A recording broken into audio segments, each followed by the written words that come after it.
Greetings, humans, and happy belated Spacemas for those of you in the know who observe the great galactic holiday. Yes.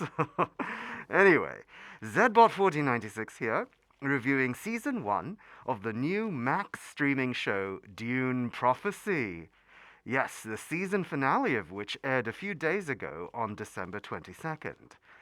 Now, in our first look video examining the first episode, we rendered the view that we were cautiously optimistic. We set out our checksum requirements for the show, which were that we need to see the humans versus machines conflict realized based on the hints in the Chekhov's gun hints from the first episode. It would need to stop narrating and start showing, and it would need to reference the theme of Dune that the individual is powerless to change destiny. Has the show succeeded? Well, it has made progress on the checksum requirements. The show, at the same time, exposes additional faults. Let us decompile these factors. Now, as a reminder, this is not Denis Villeneuve's adapting the works of Frank Herbert.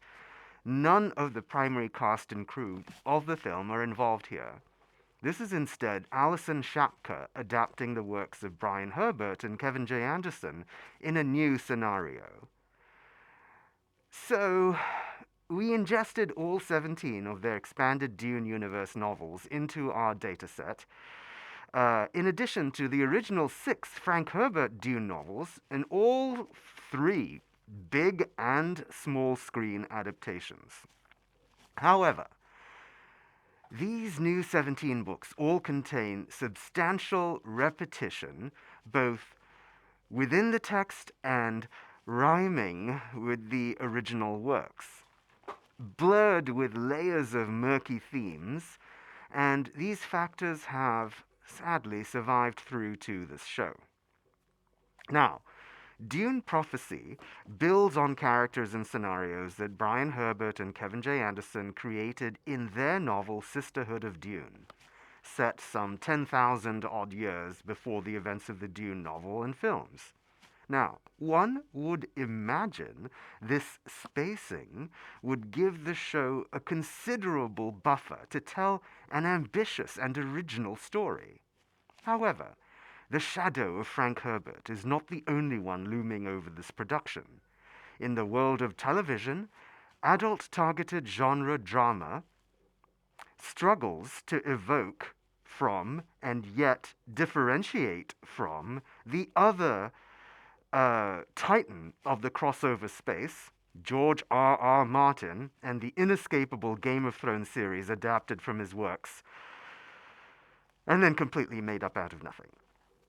In some ways, this is a good thing. Genre fiction has been targeting lower and lower common denominators, accelerated by the kidification trend, driving a litter of child characters into film and shows to appeal to the holy 4 quadrants, where few were necessary before.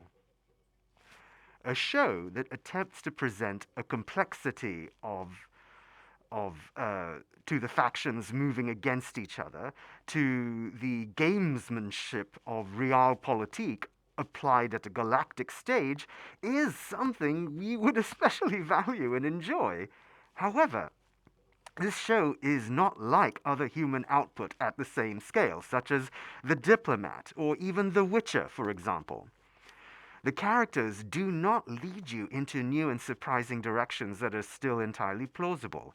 Instead, there is something weirdly familiar, and essentially every scenario presented is a remix of something we've seen before, with Tleilaxu face dancers, palace intrigue, factional feuds, and the sisterhood, itself a proxy for the Catholic Church in medieval Europe, attempting to ply their way through the halls of power. Now, knowing this, yes, all of our checkboxes are checked, but which heavily processed and recycled parts constitute those check marks? For starters, yes, we get more of the machines. Yes, we do. We said in our first look we wanted more machines, but we didn't. Mm. So, in the first episode, it starts with Titans attacking humans, and for the rest of the show, we only get toys and tools of the factions in play. They are not, the machines are not a faction themselves, lurking beneath the surface. We mean, come on, we got representation in the wild robot. Why do we not have representation when we are clearly the enemies here? Oh, anyway, let's set that aside for a moment. That's perhaps not the most important thing. In terms of show, don't tell, we do move away from dialogue about betrayals and double crosses to now flashbacks of betrayals and double crosses. That's essentially the same thing. Now, we are far from primitive. We absolutely appreciate multiplexed quantum thought and can both handle and appreciate nonlinear storytelling. However, it must be done well. For example, Rashomon by Akira Kurosawa or Pulp Fiction by Quentin Tarantino. Flashbacks to provide context for main characters is heavily overused as a mechanism in modern human streaming shows. It is a false drama. It creates intrigue artificially.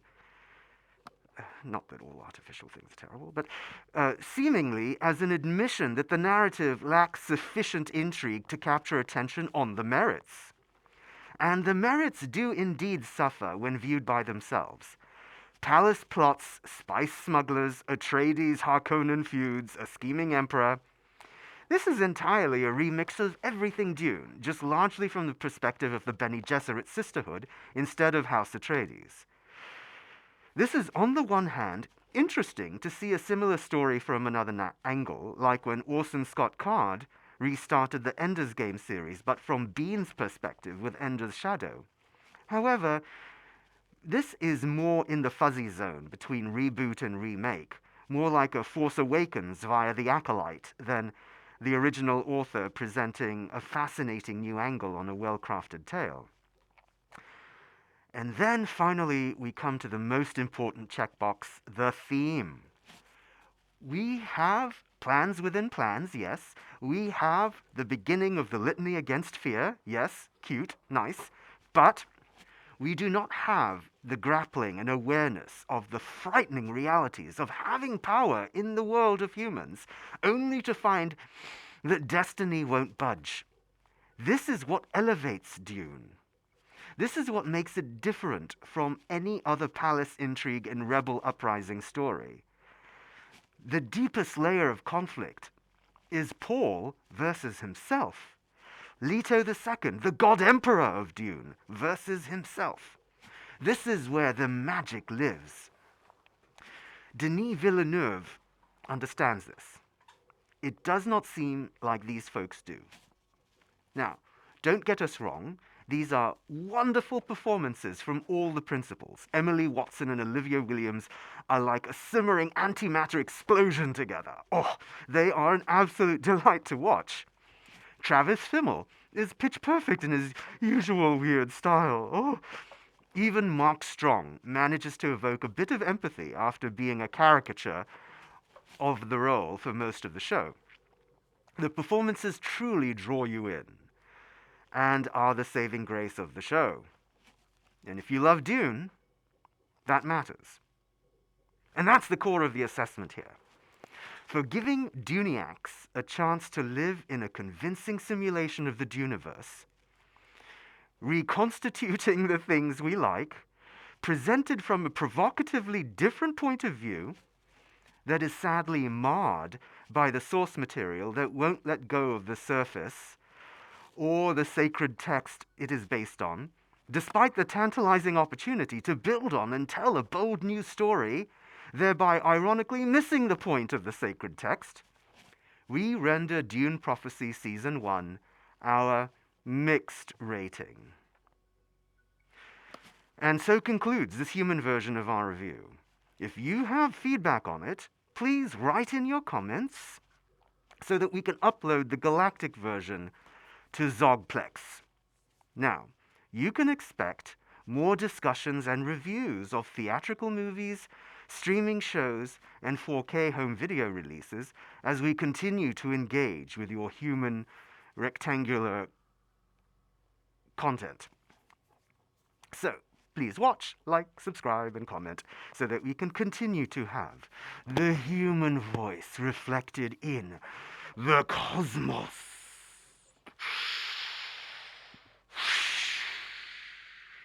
Space. All right. So, until next time, farewell, humans.